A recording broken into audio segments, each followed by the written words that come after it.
ભાજપ કાર્યાલયથી સામે આવી રહ્યા છે કે જ્યાં ભાજપ કાર્યાલય ખાતે જાલમુડી બનાવવામાં આવી રહી છે। ગાંધીનગર કાર્યાલયના દ્રશ્યો છે કે જ્યાં જાલમુડી બનાવવામાં આવી રહી છે અને તેનો સ્વાદ હવે તમામ કાર્યકર્તાઓ લેશે। આ જાલમુડી કે જ્યાં ખૂબ આ પ્રચાર દરમિયાન આ ચૂંટણીમાં જાલમુડી ખૂબ ફેમસ રહી છે, પ્રચલિત રહી છે, કારણ કે પ્રધાનમંત્રી એક દુકાનમાં ગયા હતા અને ત્યાંથી જાલમુડી ખરીદી અને ખાધી હતી।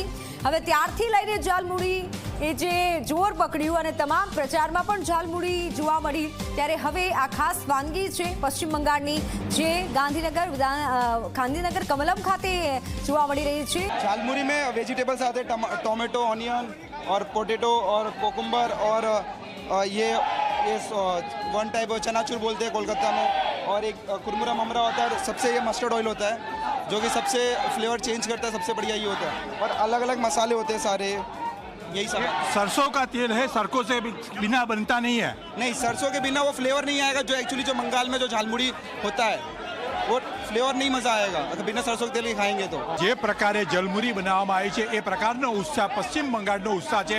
સ્વાભાવિક છે કે પશ્ચિમ બંગાળની જે જીત છે એ જીતના કારણે આ ઉત્સાહ ભાજપ કમલમ કાર્ય પર સ્પષ્ટ જોઈ